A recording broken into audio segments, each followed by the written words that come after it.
মুর্দা ব্যক্তি শুনতে পায় কি পায় না? একটা লোক মারা গেল, সেই লোকটাকে দাফন করলেন, দাফন করার পর কি সেই লোকটা শুনতে পাবে? পাবে? বুখারী শরীফের মধ্যে হাদিস, ইন্নাল মাইয়াতা ইযা উদিআ ফি কবরিহি ইন্নাহু লা ইয়াসমাউ খাফকা নিআলিহিম ইযান সরাফু। আল্লাহর হাবিব সাল্লাল্লাহু আলাইহি সাল্লাম বলছেন বুখারীর হাদিসের মধ্যে, যখন মৃত্যু ব্যক্তিকে জীবিত ব্যক্তি দাফন করার পর হেঁটে যায়, ফিরে আসে, তার কদমে জুতোর যে একটা আওয়াজ হয়, মুর্দা নিজের কানে জুতোর আওয়াজ শুনতে পায়। কোন কিতাবের হাদিস বললাম? আর জোরে বলেন, ধ্যান এদিকে আছে তো? বুখারী শরীফের হাদিস। আজকে মানুষ বলতে চায় ওলি আল্লাহর মাজারে গিয়ে সালাম দিচ্ছ, মুর্দা শুনতে পাই না, আপনাকে দেখতে পাই না। তবে একটা কথা মনে রাখবেন, আল্লাহর ওলির মাজারে গিয়ে যারা তাদেরকে সালাম দেয়, তাদেরকে তারা তাদের সালামের উত্তরও দেয়, তাদের সালামকেও শুনতে পায়, তাদেরকে চিনতেও পারে। হাকিম আল মুস্তাদরাক আলা সাহিহাইন হাদিসের কিতাব, সেই কিতাবের মধ্যে বিশুদ্ধ সনদে হাদিস বর্ণিত, হযরতে ফাতেমাতুজ জাহরা রাদিয়াল্লাহু তাআলা আনহা, নবী পাকের কন্যা, নবী পাকের মেয়ে, জান্নাতি মহিলাদের সরদারনি, হযরতে আমির হামজা রাদিয়াল্লাহু তাআলা আনহুর মাজারে মুকদ্দাসা জিয়ারত করতে যেতেন। তিনি একদিন গিয়ে সালাম দিচ্ছেন, আসসালামু আলাইকুম ইয়া জাদ্দি, আপনার প্রতি সালাম হে আমার দাদা। তো কবরের ভিতর থেকে হযরতে আমির হামজা উত্তর দিচ্ছেন, ওয়া আলাইকুমুস সালাম ইয়া বিনতি, তোমার প্রতিও সালাম হে আমার নাতনি। জোরে বল সুবহানাল্লাহ। হযরতে আমির হামজা, হাকিম আল মুস্তাদরাকের সহিহ হাদিস, তিনি কবর থেকে উত্তর দিলেন। তিনি যদি আওয়াজ শুনতে না পেতেন, উত্তর কি করে দিলেন? আর তিনি যদি না চিনতেন, তাহলে কি করে বুঝলেন যে এটা আমার নাতনি, আমার ভাতিজা, নবীর পাকের বেটি? কথা বুঝতে পারছেন কি পারেন না বাবা? আল্লাহর নবী বুখারী শরীফের একটি হাদিস শোনালাম, আর একটি হাদিস, বদরের যুদ্ধ যখন সংগঠিত হলো, আল্লাহর নবী সাল্লাল্লাহু আলাইহি ওয়াসাল্লাম বদরের যুদ্ধ হওয়ার পূর্বে ময়দানে গিয়েছেন, দাগ টানছেন, এখানে উমুক মরবে, এখানে উমুক মরবে, এখানে উমুক মরবে। আল্লাহর নবী সাল্লাল্লাহু আলাইহি সাল্লাম নাম নিয়ে দাগ টেনে নিশানি করে দিয়ে দিলেন। সাহাবায়ে কেরাম বললেন, আল্লাহর কসম, নবী পাক সাল্লাল্লাহু আলাইহি সাল্লাম যেখানে যার নাম নিয়ে দাগ দিয়েছিলেন সে সেখানেই মরে পড়েছিল। নবী পাক বলছেন, হাজা মাসরাউ ফালানিন, এখানে উমুক মরবে, হাজা মাসরাউ ফালানিন, এখানে উমুক মরবে, হাজা মাসরাউ ফালানিন, এখানে উমুক মরবে। যুদ্ধ যখন কমপ্লিট হয়ে গেল, আল্লাহর নবী সাল্লাল্লাহু আলাইহি ওয়াসাল্লাম যেই কথা বলেছিলেন, যার নাম যেখানে উল্লেখ করেছেন, সাহাবায়ে কেরাম বলছেন সে সেখানেই মরেছিল। জোরে বলতে হবে সুবহানাল্লাহ। বদরের যুদ্ধ হওয়ার পর আবু জেহেল সহ একাধিকের লাশকে নিয়ে গিয়ে কূপের মধ্যে ফেলে দেওয়া হলো, কুয়ার মধ্যে। নবী পাক সে কুয়ার মধ্যে দাঁড়িয়ে বলছেন, আমি আমাদের সাথে আল্লাহ যেটা ওয়াদা করেছেন সেটা তো আমরা পাবো। তোমাদেরকে যে কথা আমি বলেছিলাম, তোমরা কি মরার পরে সেটা পেয়েছো? হযরত উমর ফারুক রাদিয়াল্লাহু তাআলা আনহু বলছেন, হুজুর মুর্দা কি শুনতে পায়? আমার নবী উত্তরে বলছেন, উমর তোমার চাইতে কম শুনে না। মানে নবী পাক বলছেন, যেমন জিন্দা ব্যক্তি শুনতে পায়, তেমনি মুর্দা ব্যক্তি শুনতে পায়। একটু জোরে হবে না সুবহানাল্লাহ?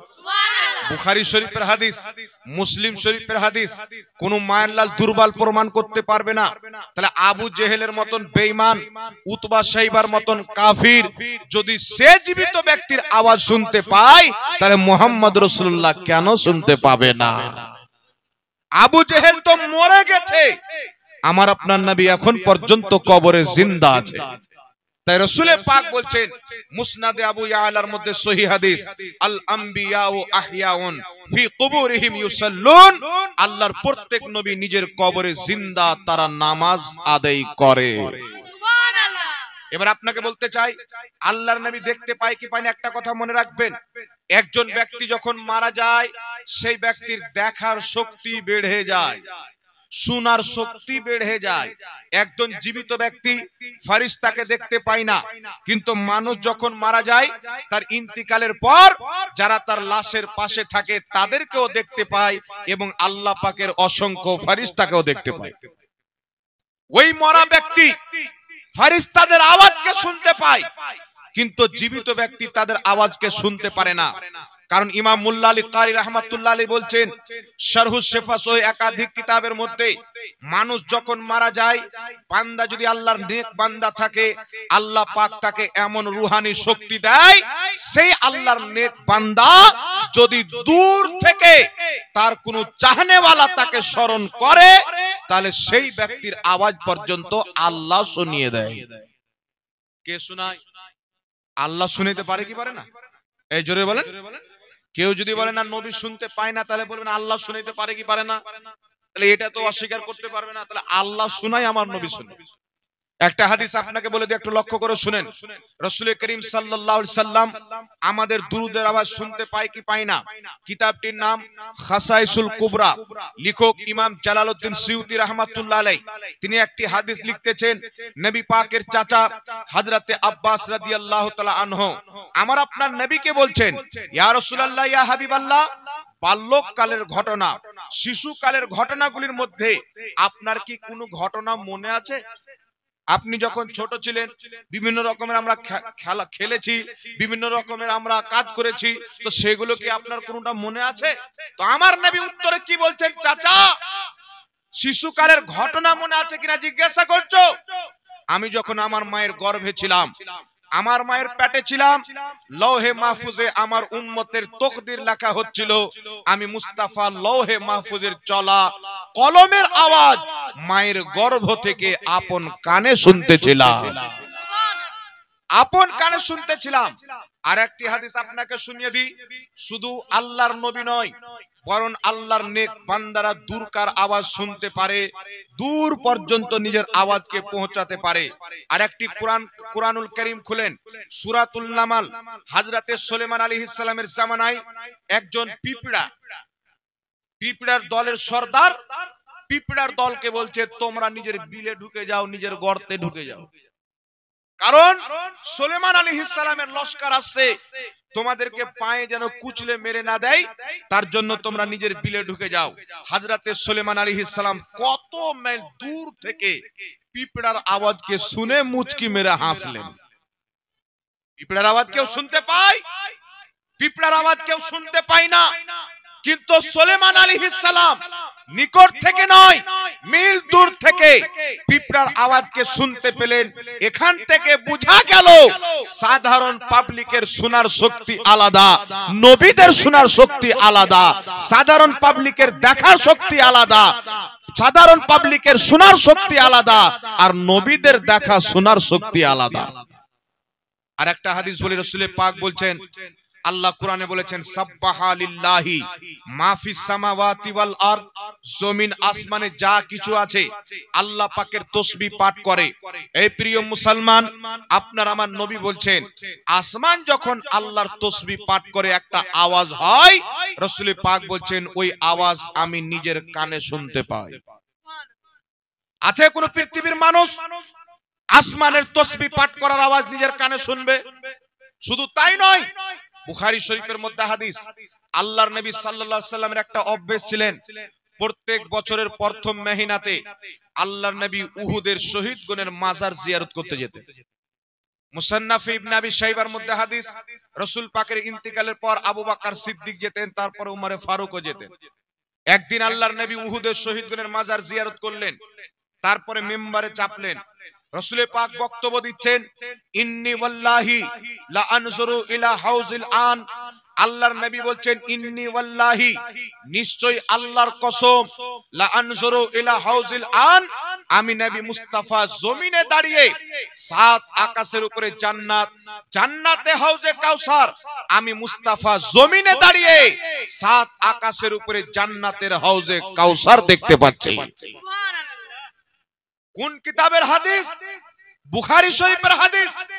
নবী জমিনে দাঁড়িয়ে সাত আকাশের উপরে জান্নাতের হাউজে কাউসার দেখতে পাচ্ছেন।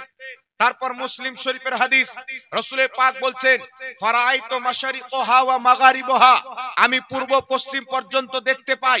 হিলিয়াতুল আউলিয়া কিতাবের মধ্যে হাদিস লিপিবদ্ধ রয়েছেন, মাজমাউজ জাওয়াইদের মধ্যে ইমাম হাইসামি লিখেছেন, রাসূল পাক বলছেন দুনিয়া আল্লাহ আমার সামনে উজ্জ্বল করে দিয়েছেন, কিয়ামত পর্যন্ত এই দুনিয়াতে যা কিছু ঘটবে আমি মুস্তাফা এমন ভাবে দেখি যেমন হাতের থাবা দেখতে পাওয়া যায়। সাত আকাশের উপর আমার আপনার নবী মুস্তাফা দেখতে পাচ্ছে। এখন মানুষ যুক্তি দেয় কি, এতগুলো হাদিস থাকতে তারা বলতে চায় যে রাসূল করিম সাল্লাল্লাহু আলাইহি সাল্লামকে মাটি দেওয়া হয়েছে, তিনার কবরের উপরে মাটি চাপা হয়েছে, মাটি ফুটো করে কি করে দেখতে পারে? আপনাকে বলতে চাই, জমিন থেকে প্রথম আকাশ 500 বছরের রাস্তা, প্রথম আকাশ থেকে তার সাইড পার করতে 500 বছর রাস্তা, প্রথম থেকে দ্বিতীয় আকাশ যেতে 500 বছর রাস্তা, এই করে করে আমার নবী মুস্তাফা এত মোটা মোটা আসমানকে ছিদ্র করে যদি জান্নাতের হাউজে কাউসার দেখতে পারে, মদিনার নিজের রওজা মুবারক থেকে, নিজের কবরে আনোয়ার থেকে নবী মুস্তাফা বাংলার উম্মত দেখতে পায় কি পায় না? এই পারে কি পারে না? জোরে বলেন, পারে কি পারে না? কেউ যদি বলে মরে গেছেন, শেষ হয়ে গেছেন, এসো দলিল দাও, আমি প্রমাণ করব নবী যেমন কালকে জিন্দা ছিল নিজের কবরে আজ পর্যন্ত তেমনই জিন্দা আছে। কালকে যেমন উম্মতের খবর রাখতেন আজ পর্যন্ত উম্মতের খবর রাখেন। যেই নবী মুস্তাফা মায়ের গর্ভ থেকে লৌহে মাহফুজে চলা কলমের আওয়াজ শুনতে পায়, যেই নবী মুস্তাফা আসমানের তসবিহ পাঠ করার আওয়াজকে শুনতে পায়, যেই নবী মুস্তাফা সাত আকাশের উপরে জান্নাতের হাউজে কাউসারকে দেখতে পারে, যেই নবী মুস্তাফা আরবের মাটি থেকে পূর্ব পশ্চিম পর্যন্ত দেখতে পারে, যেই নবী মুস্তাফার সামনে আল্লাহ পাক দুনিয়া হাতের তালুর মতন করে দিয়েছেন, সেই নবী মুস্তাফা উম্মতকে দেখতেও পারে, উম্মতের আওয়াজকে শুনতেও পারে। তার কারণে ইমাম আহলে সুন্নাত বলছেন দূর ও নজদীক কে सुनने वाले वो कान काने लाले करामत पे लाखों सलाम। দূর থেকে যে কান শুনতে পায়, কাছ থেকে যে কান শুনতে পায়, মুস্তাফার ওই কানের ফজিলতের প্রতিও সালাম। সুবহানাল্লাহ। এইজন্য আপনাকে বলতে চাই বাবা, আমরা দুরূদ পড়ি তো নিয়ত রাখবেন যে রাসূল পাক সাল্লাল্লাহু আলাইহি সাল্লামকে আল্লাহ শক্তি দেন আমার নবী শুনতে পায়। কথা বুঝতে পারছেন কি পারেন না বাবা? এবার আরেকটা কথা আপনাকে বলে দিই, আল্লাহ ওয়ালারা শুনতে পায় কি পায় না? একটা কথা মনে রাখবেন, যারা আল্লাহর ওলি হয়ে যায় না, তো এই যে আমাদের হাত দেখছেন, এই হাত তাদের থাকে না, এই চোখ থাকে না, এই পাও থাকে না। বুখারী শরীফের মধ্যে হাদিস, আল্লাহ তাবারাক ওয়া তাআলা বলছেন যখন আমার কোনো বান্দা আমাকে রাজি করে নেয়, আমি যাকে ওলি বানিয়ে দিই, সেই বান্দার চোখ আমি হয়ে যাই, কান আমি হয়ে যাই, মুখ আমি হয়ে যাই, হাত আমি হয়ে যাই, পাও আমি হয়ে যাই। তাই রাসূল পাক বলছেন যে আল্লাহ ওয়ালাদের দৃষ্টি থেকে নিজেকে বাঁচিয়ে রাখো, কারণ তোমরা মাথার চোখে দেখো, আল্লাহ ওয়ালারা আল্লাহর নূর দিয়ে দেখে। আল্লাহ ওয়ালারা আল্লাহর নূর দিয়ে দেখে। মিশকাত শরীফের মধ্যে একটি হাদিস, আপনার হযরতে সারিয়া একটি পাহাড়ের পাশে আছেন, মদিনা থেকে কত হাজার কিলোমিটার দূর। তো ডাকু তিনাদের উপর আক্রমণ করবেন, মুসলমানদের দল আছেন, তো হযরতে সারিয়া যেখানে দাঁড়িয়ে আছেন পিছন দিক দিয়ে ডাকু আসছে, উনাকে দেখে নেবেন। তো হযরত ওমর ফারুক মদিনার মসজিদে খুতবা দিচ্ছেন, খুতবা দিতে দিতে বলছেন, হাদিসের মান হচ্ছে হাসান, মিশকাত শরীফের মধ্যে খুতবা দিতে দিতে বলছেন ইয়া সারিয়া, এ সারিয়া পাহাড়ের পিছনে চলে যাও, হাজারো কিলোমিটার দূর। হযরতে ওমর ফারুক খুতবার মাধ্যমে বলছেন সারিয়া পাহাড়ের পিছনে চলে যাও। হযরতে সারিয়া আওয়াজ শুনতে পেলেন, পাহাড়ের পিছন দিকে চলে গেলেন। আর তিনি যখন দীর্ঘদিন পর মদিনাতে ফিরে এসেছেন, তো বলছেন আমি কার আওয়াজ শুনে পাহাড়ের পিছনে হয়েছি? লোকজন বলছেন ওটা হযরতে ওমর ফারুক খুতবার মধ্যে তোমাকে আওয়াজ দিয়েছিল। সুবহানাল্লাহ বলেন। সুবহানাল্লাহ। নবী পাকের খলিফা, নবী পাকের উম্মত, নবী পাকের গোলাম, যে হযরতে ওমর ফারুক নিজেকে নবীর গোলাম বলতেন, হাকিম আল মুস্তাদরাকের মধ্যে হাদিস, হযরত ওমর ফারুক বলতেন আমি নবী পাকের গোলাম। সেই হযরতে ওমর ফারুক যদি নিজের আওয়াজকে 1000 মাইল দূর পর্যন্ত পৌঁছাতে পারে, আর 1000 মাইল দূর থেকে হযরতে সারিয়া যদি হযরত উমর ফারুকের আওয়াজকে শুনতে পারে, তাহলে মুহাম্মদ রাসূলুল্লাহ জিনার মতন শক্তি আল্লাহ পৃথিবীর কাউকে দান করেননি, জিনার মতন দেখার পাওয়ার আল্লাহ কাউকে দেননি, জিনার মতন বলার শক্তি আল্লাহ কাউকে দেয়নি। সেই নবী মুস্তাফা দূরে থেকে উম্মতের আওয়াজ শুনতেও পায়, উম্মতকে দেখতেও পায়। জোরে বলেন সুবহানাল্লাহ। এই জন্য বলতে চাই বাবা, কিতাবটির নাম মাজমাউজ জাওয়াইদ, হাদিসের বিশুদ্ধ কিতাব। এই কিতাবের একটি খাসিয়াত বিশেষতা হলো যে ইমাম হাইসামি যে হাদিস লিখতেন ওই হাদিসের নিচে লিখে দেন যে হাদিসটি সহিহ না জয়ীফ না হাসান। এই হাদিসটিকে উল্লেখ করে তিনি বলেছেন হাদিসের সনদ সহিহ। হাদিস কি? রাসূল করিম সাল্লাল্লাহু আলাইহি সাল্লাম বলছেন, ইন্নী হায়াতি খায়রুল লাকুম, নিশ্চয় আমার বেঁচে থাকা, জীবিত থাকা তোমাদের জন্য উপকার। ওয়া মামাতি খায়রুল লাকুম, এবার আমার ইন্তিকাল করাও তোমাদের জন্য উপকার। রাসূল পাক বলছেন আমার হায়াতও তোমাদের জন্য উপকার, আমার ইন্তিকাল করে চলে যাওয়াও তোমাদের জন্য উপকার। তারপরে রাসূল পাক বলছেন এই জন্য আমি আমার কবরে জীবিত থাকব, তোমাদের নেকি তোমাদের গুনাহ দুটোই আমি জানবো, আল্লাহ আমাকে জানাবে। যখন তোমাদের গুনাহ দেখবো আল্লাহর কাছে তোমাদের হয়ে আমি ক্ষমা চাইবো, যখন তোমাদের নেক আমল দেখবো আল্লাহর কাছে তোমাদের হয়ে আমি আল্লাহর প্রশংসা করব, আল্লাহ তুমি আমার উম্মতকে নেক আমল করার তৌফিক দান করেছো। সুবহানাল্লাহ। নেকি তোমাদের গুনাহ আমার কবরে পেশ করা হবে, যদি গুনাহ দেখি আল্লাহর কাছে তোমাদের হয়ে ক্ষমা চাইবো, আর যদি নেকি দেখি আল্লাহর প্রশংসা করব।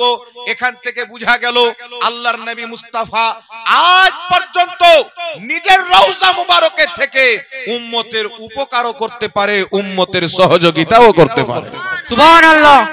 আর এটা ইসলামিক আকীদা যে আম্বিয়া আলাইহিমুস সালাম ইন্তিকালের পরেও নিজের উম্মতের হেল্প করতে পারে। একটি আপনাকে দলিল দিচ্ছি, কিতাবটির নাম মিশকাত শরীফ, মেরাজের চ্যাপ্টার খুলেন। যারা বলতে চায় ইন্তিকালের পর নবী কিছুই করতে পারে না, যদি কেউ আকীদা রাখে ইন্তিকালের পর উম্মতের নবী উপকার করতে পারে, একটি মাজমাউজ জাওয়াইদের সহিহ হাদিস আপনাকে শুনালাম, আমরা করি গুনাহ, ক্ষমা চান নবী মুস্তাফা, এটা আমাদের জন্য উপকার হলো কি হলো না? এই উপকার হলো কি হলো না? কথা বলেন। আমরা করি গুনাহ, নবী পাক আমাদের হয়ে ক্ষমা চান, এই হাদিস থেকে প্রমাণ হয়ে যায় নবী আজ পর্যন্ত উম্মতের গুনাহের ক্ষমা আল্লাহর কাছে চাইতে আছেন, যেটা উম্মতের জন্য বিশাল বড় উপকার। জোরে বল সুবহানাল্লাহ। ইমাম হযরতে ইবনে হাজার আসকালানী রাহমাতুল্লাহ আলাইহি নিজের কিতাব বুখারী শরীফের শারা ফাতহুল বারির মধ্যে লিখতেছেন, রাসূল করিম সাল্লাল্লাহু আলাইহি সাল্লামের ইন্তিকালের পর অসংখ্য সালাফগণ, সালফে সালিহিনগণ আল্লাহর নবীকে স্বপ্নে দেখেছে, আবার ডাইরেক্টও দেখেছে। তারা নিজের মনের প্রশ্ন ব্যথা নবী পাককে বলেছেন, আল্লাহ তাদের প্রশ্নেরও সমাধান করেছেন, তাদের ব্যথাও দূর করে দিয়েছেন। কে করেছেন? আল্লাহর নবী। ইন্তিকালের পর আজ যদি নবী মুস্তাফা চায় আমি আমার কোন উম্মতকে সাক্ষাৎ দেব, দিতে পারে আল্লাহর দেওয়া শক্তি। সুবহানাল্লাহ বলেন। সুবহানাল্লাহ। একটা আপনাকে হাদিস শুনে দিই, কিতাবটির নাম মিশকাত শরীফ, মেরাজের অধ্যায়ের মধ্যে হাদিস। হাদিসটা সহিহ না জয়ীফ বলতে হবে না, সবাই সহিহ মানে। যারা বলতে চায় নবী ইন্তিকালের পর উম্মতের কোনো হেল্প করতে পারে না, তাদেরকে কি করা উচিত, আর যারা মানে হেল্প করতে পারে তাদেরকে কি করা উচিত, এই হাদিসে বুঝেন। রাসূল করিম সাল্লাল্লাহু আলাইহি সাল্লাম মেরাজের রাত্রিতে আল্লাহর সাথে দিদার করতে যাচ্ছেন। মুসলিম শরীফের মধ্যে হাদিস, রাসূল পাক বলেন, মারারতু আলা মুসা ওয়া হুয়া ইউসাল্লি ফি কবরিহি, আমি মুসা নবীকে দেখলাম নিজের কবরে নামাজ পড়ছেন। মুসা নবীকে দেখলাম নিজের কবরে নামাজ পড়ছেন। মিশকাত শরীফের হাদিসের শব্দ কায়েমুন ইউসাল্লি, নিজের কবরে দাঁড়িয়ে নামাজ পড়ছেন। মরা মানুষ দাঁড়ায়, এখানে আপনারা সবাই জানেন মিশকাত শরীফের মধ্যে একটি হাদিস, আল্লাহর নবী বলছেন মানুষ যখন মারা যায় তার সমস্ত আমলের দরজা বন্ধ হয়ে যায়, তিনটা দরওয়াজা খোলা থাকে। একটা ইলম, আমি মৌলবি হয়েছি, দুটাকে মৌলবি বানিয়েছি, মরে গেলাম, ওই দুটা আবার বানাবে, তারা আবার বানাবে, আবার বানাবে, আমার কবরে সওয়াব যেতেই থাকবে। একটা হচ্ছে সাদকায়ে জারি, আপনি মসজিদ বানিয়ে দিয়েছেন, মাদ্রাসা বানিয়ে দিয়েছেন, আপনি মরে গেছেন, মসজিদে নামাজ হচ্ছে, মাদ্রাসায় পড়াশোনা হচ্ছে, সওয়াব কবরে যেতে থাকবে। তৃতীয় নাম্বার হচ্ছে আপনার নেক সন্তান, যাকে ভালো শিক্ষা দিয়েছেন, আপনি মরে গেছেন, আপনার নামে ইসালে সওয়াব করবে, দোয়া করবে, সব আপনার কবরে যাবে। কিন্তু নামাজ যাবে থাকবে না। মরে গেলে নামাজ পড়তে পারবে? মরা মানুষের উপরে নামাজ ফরজ আছে বাবা? রোজা, হজ, যাকাত কিছুই নাই। মানুষের উপরে নামাজ কখন ফরজ থাকে? একজন ব্যক্তির যদি দুটো পাও না থাকে, চেয়ারে বসে আছে, নামতেও পারে না, উঠতেও পারে না, তাহলে চেয়ারে হাত লড়াতে পারে না, তাহলে ইশারাতে নামাজ পড়বে। দুটো হাত না থাকে তো নামাজ পড়বে, কারণ আপনার মধ্যে যতদিন পর্যন্ত আত্মা আছে আপনার প্রতি নামাজ ফরজ। আত্মা বেরিয়ে গেল, নামাজ আর আপনার উপরে ফরজ না। কেন? পড়তে পারবেন। নামাজ জিন্দা ব্যক্তির উপরে ফরজ, যার মধ্যে আত্মা আছে। নবী বলছেন, আমি মুসা নবীকে দেখলাম, মুসলিম শরীফের হাদিস, নিজের কবরে দাঁড়িয়ে নামাজ পড়ছেন। মুসনাদে আবু ইয়ালার মধ্যে হাদিস, রাসূল পাক বলেন, আল আম্বিয়া ও আহইয়াউন ফি কুবুরিহিম ইউসাল্লুন। আল্লাহর প্রত্যেক নবী নিজের কবরে জিন্দা আছেন। তাহলে কি বুঝতে পারলেন? আল্লাহর নবী জিন্দা আছেন তবেই নামাজ পড়ছেন। আর শুধু আত্মার জগতের জিন্দা নয়, তাদের দেহের মধ্যে আল্লাহ পাক আত্মা ভরে দিয়েছেন। যেমন দুনিয়াতে জিন্দা ছিলেন, নিজের কবরেও জিন্দা আছেন। সুবহানাল্লাহ। এই জন্য কিতাবটির নাম মিশকাত শরীফ, 122 পৃষ্ঠার মধ্যে হাদিস, আল্লাহর নবী বলছেন, ইন্নাল্লাহা হারামা আলাল আরদি আন তাকুলা আজসাদাল আম্বিয়া ফানাবিয়ুল্লাহি হাইয়ুন ইরযাকু। আল্লাহর হাবিব বলছেন, ইন্নাল্লাহা, নিশ্চয়ই আল্লাহ, হারামা, হারাম করেছেন, আলাল আরদ, জমিনের উপরে, আনতাকুলা আজসাদাল আম্বিয়া, জমিন কোন নবীর দেহকে খেতে পারে না, ফানাবিয়ুল্লাহি, আল্লাহর প্রত্যেক নবী, ফানাবিয়ুল্লাহি হাইয়ুন, আল্লাহর প্রত্যেক নবী জিন্দা, আল্লাহ তাদেরকে রিজিক প্রদান করে। জোরে বলেন সুবহানাল্লাহ। সুবহানাল্লাহ। তাহলে এখন আপনাকে বলতে চাই, মুসা নবী দাঁড়ালেন কিভাবে? উনার দেহের মধ্যে যদি আত্মা না থাকে, তাহলে দাঁড়িয়ে কি করে নামাজ পড়লেন? মিশকাত শরীফ মেরাজের অধ্যায় হাদিস, রাসূল পাক বলছেন, যখন আমি উপস্থিত হলাম মসজিদ আকসাতে, প্রত্যেক নবী আমার পিছনে নামাজ পড়লেন। আদম নবী কবর থেকে বেরিয়েছেন, ইব্রাহিম নবী কবর থেকে বেরিয়েছেন, মুসা নবী কবর থেকে বেরিয়েছেন, যত নবী ইন্তিকাল করেছেন আপন আপন কবর থেকে বেরিয়েছে, আমার আপনার নবীর পিছনে মসজিদে আকসায় মুক্তাদি হয়ে নামাজ পড়ছেন। এখন আপনারা বলেন, নবীগণ যদি কবরে ইন্তিকালের পর কোথাও না যেতে পারে, তাহলে মিরাজের হাদিস অস্বীকার করতে হবে কি হবে না? কারণ প্রত্যেক নবী মসজিদ আকসায় নামাজ পড়তে আসলেন। তো যদি আদম আলাইহিস সালাম হাজারো বছর পর নিজের কবর থেকে বেরিয়ে মসজিদে আকসা আসতে পারে, তারপরে নবী বলছেন, প্রথম আকাশে গেলাম, আদম আলাইহিস সালাম উপস্থিত আছেন, 6 নম্বর আকাশে গেলাম, মুসা নবী উপস্থিত আছেন। আল্লাহর নবী মিরাজে বেরিয়ে গেলেন, মুসা নবী নিজের কবরে নামাজ পড়ছেন, নবী দেখলেন। মসজিদে আকসাতে যাচ্ছেন, সেখানেও মুসা নবী নবীর পিছনে নামাজ পড়ছেন। 6 নম্বর আকাশে যাচ্ছেন, নবী বলছেন, 6 নম্বর আকাশে দেখছি মুসা নবী দাঁড়িয়ে আছেন। সুবহানাল্লাহ। জোরে হবে না সুবহানাল্লাহ? সুবহানাল্লাহ। এখানে আপনাকে বুঝতে হবে যে আল্লাহর নবী আমরা যেমন মরে আমাদের দেহ খেয়ে নাই তেমন নয়, তাদেরকে আল্লাহ ফুল পাওয়ার দিয়েছেন। ইন্তিকালের পর যেখানে ইচ্ছা আল্লাহর নবী যেতে পারে। জোরে বলতে হবে সুবহানাল্লাহ। সুবহানাল্লাহ। এবার আপনাকে একটা কথা বলি, নবী পাক মেরাজে গেলেন, তো মেরাজ থেকে আসছেন, তো 6 নম্বর আকাশে মুসা নবী দাঁড়িয়ে আছেন। মুসা আলাইহিস সালাম বলছেন, ইয়া রাসূলুল্লাহ, ইয়া হাবিবাল্লাহ, আল্লাহ পাক আপনার উম্মতের জন্য কি তোহফা দিয়েছেন, কি নিয়ে আসলেন আল্লাহর কাছ থেকে? তো আমার আপনার নবী বলছেন, 50 ওয়াক্তের নামাজ। সুবহানাল্লাহ হবে না? সুবহানাল্লাহ। সবাই আপনারা শুনেছেন, তবে এখানে একটা পয়েন্ট আছে, ওটা বয়ান করতে চাই। আল্লাহর নবী বলছেন 50 ওয়াক্তের নামাজ। আচ্ছা বলেন তো, মুসা নবী ইন্তিকাল করেছেন কি করেননি? কথা হচ্ছে কোথায়? 6 নম্বর আকাশ। 6 নম্বর আকাশ কত দূর? প্রথম আকাশ, প্রথম জমিন থেকে প্রথম আকাশ 500 বছর, তার সাইড পার করতে 500, তার উপর থেকে দ্বিতীয় আকাশ 500, তার সাইড পার করতে 500, এইভাবে 7 আকাশ পার করে আপনি হিসাব করলেন। আর 5 আকাশকে পার করে 6 আকাশ পার করে তার উপরে মুসা নবী। আল্লাহর নবী বলছেন 50 ওয়াক্তের নামাজ নিয়ে আসলাম। মুসা আলাইহিস সালাম বলছেন, হুজুর জান কিছু কমিয়ে এলেন, আপনার উম্মত পারবে না। আল্লাহর নবী গেলেন, 5 ওয়াক্তের নামাজ কমানো হলো। আবার নবী পাক আসছেন, মুসা নবী দাঁড়িয়ে আছেন, হুজুর কি খবর? বলছেন 5 ওয়াক্তের কমা হলো। মুসা আলাইহিস সালাম বলছেন, আবার চলে যান।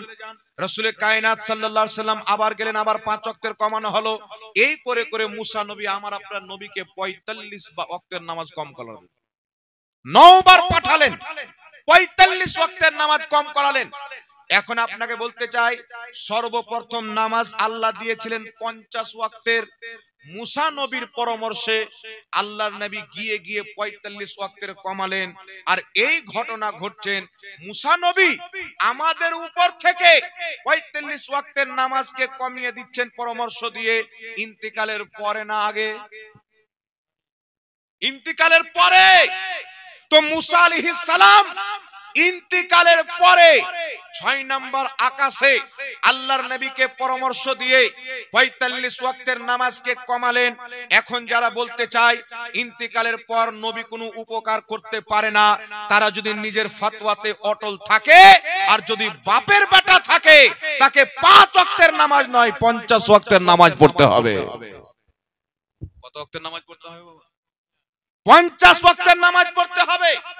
কারণ 5 ওয়াক্তের নামাজ হয়েছে, 45 ওয়াক্তের নামাজ কমেছে মুসা আলাইহিস সালামের পরামর্শে, আর তিনি ইন্তিকালের পর কমিয়েছেন। তাহলে যারা বলতে চায় ইন্তিকালের পর নবী কোনো উপকার করতে পারে না, আপনারা 50 ওয়াক্তের নামাজ পড়েন।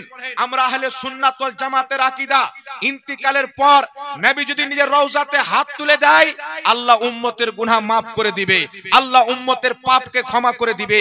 নবী মুস্তাফা ইন্তিকালের পরেও সাহায্য করতে পারে।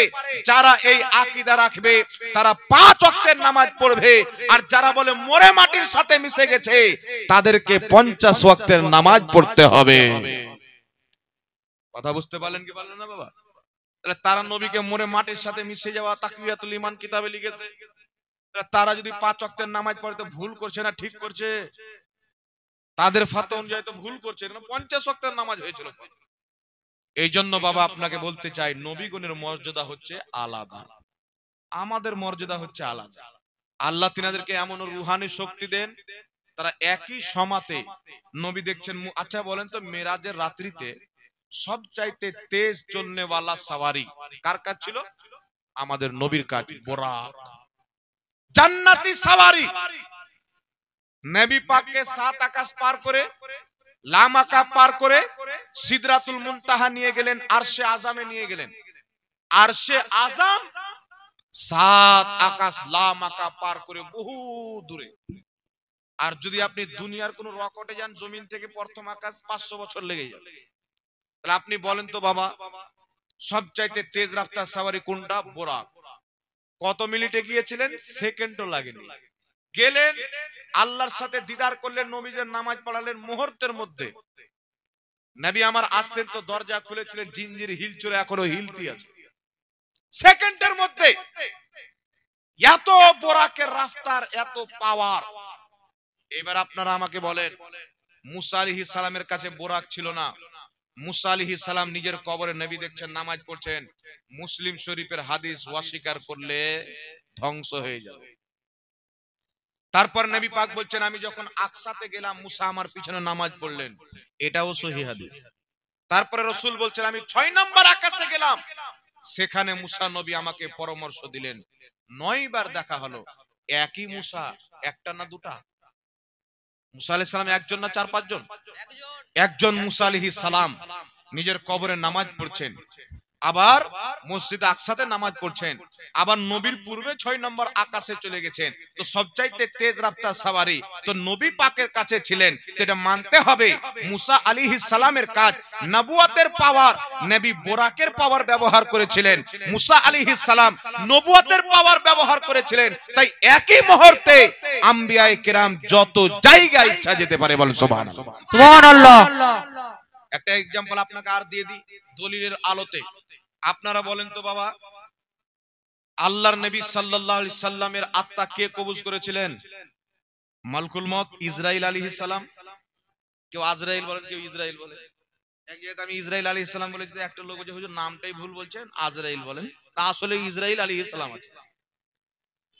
বুঝতে পারছেন? বাংলা ভাষাতে আজরাইল সব বলে। তো হযরতে মালকুল মউত, আপনাদের পশ্চিম মেদিনীপুরে কেউ যদি মারা যায়, আত্মা কবজ কে করবে? কথা বলেন। মালকুল মউত আজরাইল আলাইহিস সালাম। পাকিস্তানে মারা গেলে আজরাইল আলাইহিস সালাম, সৌদিতে মারা গেলে আজরাইল আলাইহিস সালাম। আচ্ছা বলেন তো, একই টাইমে একটা লোক মরে না হাজারো লোক মরে? হাজারো লোক মরে ভাই একই টাইমে। কেউ ভারতে মারা গেল, কেউ পাকিস্তানে মারা গেল, কেউ সৌদিতে মারা গেল, কেউ কোথায় মারা গেল।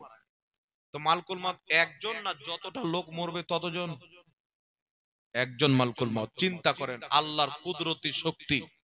মালকুল মউতকে যখন আল্লাহ দেয়, একই টাইমে যদি কোটি কোটি লোক মারা যায়, একই মালকুল মউত কোটি কোটি জায়গাতে হাজির হয়ে যায় একই টাইমে, একই টাইমে হাজির হয়ে যায়। তো আপনারা কি মনে করেন আমার নবীর পাওয়ার কি মালকুল মউত চাইতে কম? আমার নবীর পাওয়ার যদি 7 সমুদ্র হয়, তাহলে মালকুল মউতের পাওয়ারকে যদি আমার নবীর পাওয়ারের সাথে তুলনা করা হয়, তাহলে 7 সমুদ্রের সামনে একটা লোটার পানিও মানা যাবে না। এত আল্লাহ নবীকে পাওয়ার দিয়েছেন। এই জন্য আপনাকে বলতে চাই, নবীদের সবচাইতে বড় পাওয়ার হলো মুজিজা। তিনাদের মুজিজা, আসমানে আঙ্গুল তুললে চাঁদ 2 টুকরা হয়ে যায়, ডুবা সূর্য ফিরে যায়, পাথর কলমা পড়ে নেয়, আপনার পাহাড়ে আঙ্গুল দিলে পাহাড় পানির ঝর্ণা বের করে দেয়। আমার নবী মুস্তাফা লোটাতে আঙ্গুল দিয়েছেন, নবীর 2 আঙ্গুলের মাঝ দিয়ে পানির ঝর্ণা বেরিয়ে গেছেন। তো নবীর মুজিজাকে ব্রেনে মাপা যাবে না।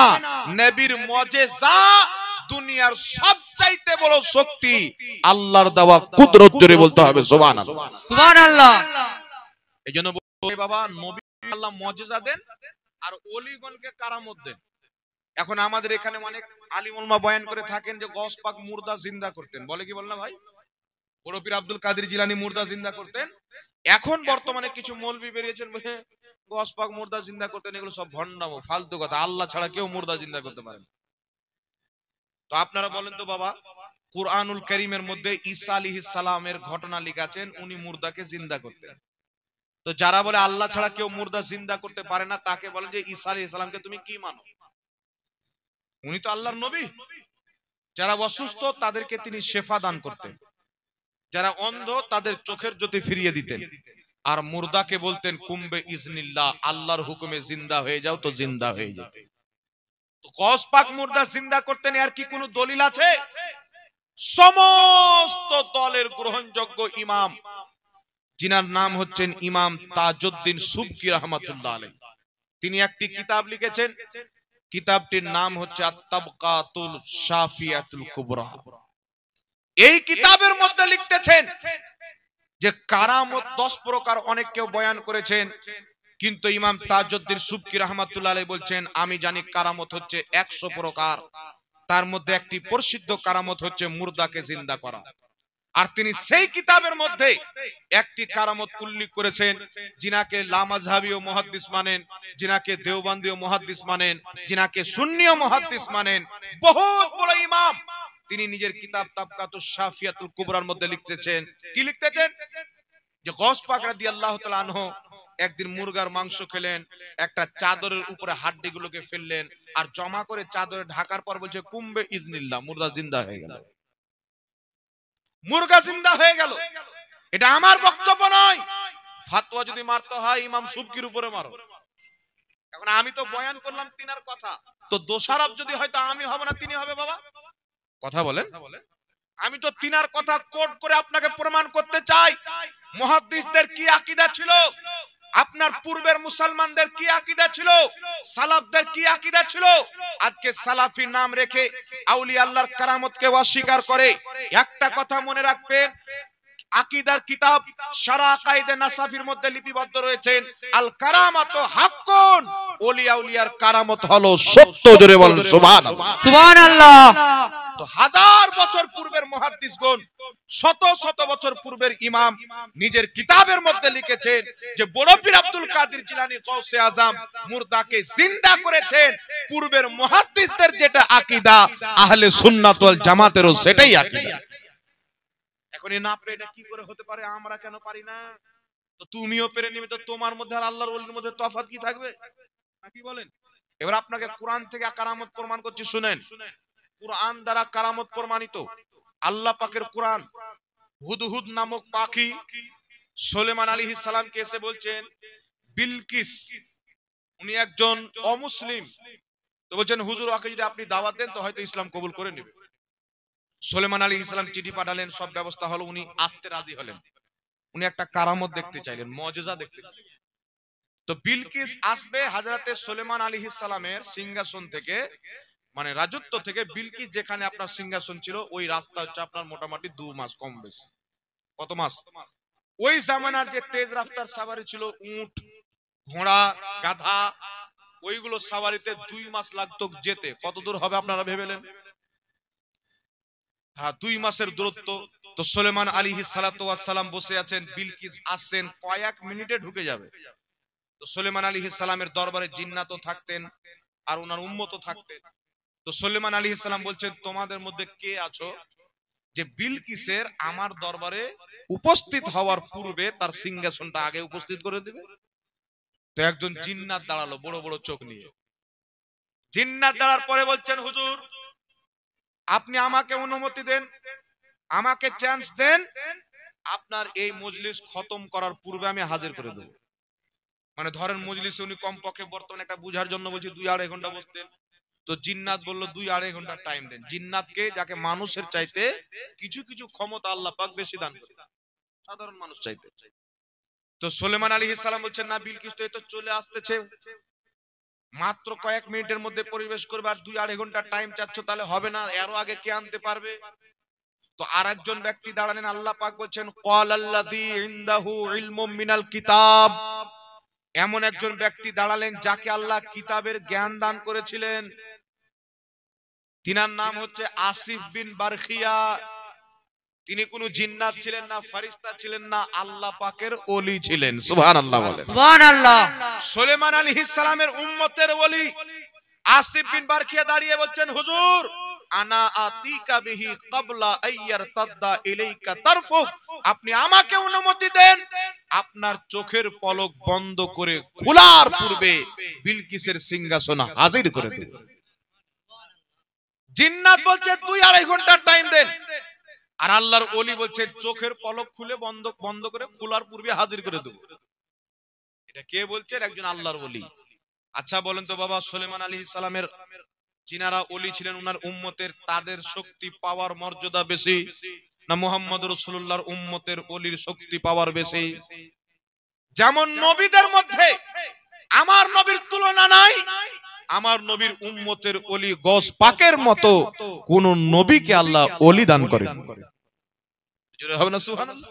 সুবহানাল্লাহ। সুলেমান আলাইহিস সালাম অনুমতি দিলেন, চোখের পলক বন্ধ করে খুলছেন। এটা কুরআন পাক শোনাচ্ছে আপনাকে, কোনো কিসসা কাহিনী নয়।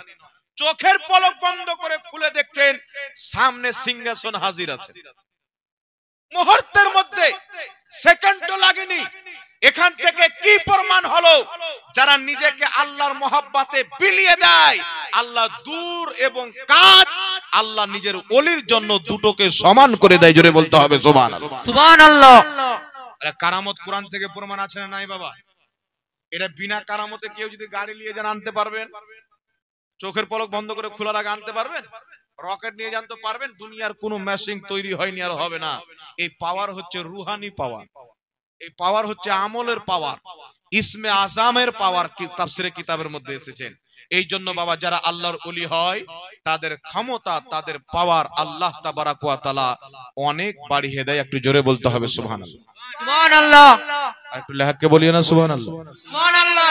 এবার আপনাকে কয়েকটি কথা বলে দিই। এখানে আপনাকে দুটি কথা বলে দিলাম, একটি আল্লাহ ওয়ালাদের কারামত, আর একটি নবী পাকের প্রতি যে আমরা দুরূদ পড়ি, আল্লাহর নবী নিজেও শুনতে পাই, দেখতেও আমাদেরকে পাই। এখন আপনাকে আমি বলতে চাই, হাকিম আল মুস্তাদরাক আলা সাহিহানের মধ্যে সহিহ হাদিস, হাদিসটি হচ্ছে নবী পাক সাল্লাল্লাহু আলাইহি ওয়াসাল্লামের নামাসা ইমামে হুসাইন যখন কারবালার জমিনে শহীদ হয়েছিলেন, তো আল্লাহর নবী নিজের কবর থেকে কারবালার জমিনে হাজির ছিলেন, উপস্থিত হয়ে গেছিলেন। এটা বলার উদ্দেশ্য হচ্ছে নবীগণ মরে শেষ হয়ে যায় না, আল্লাহ শক্তি দিয়েছেন, তিনারা কোথাও যাওয়ার যদি ইচ্ছা করে তাহলে আল্লাহর দেওয়া শক্তিতে যেতে পারে। এটা ইসলামিক আকীদা। আল্লাহ বুঝার তৌফিক দান করুন।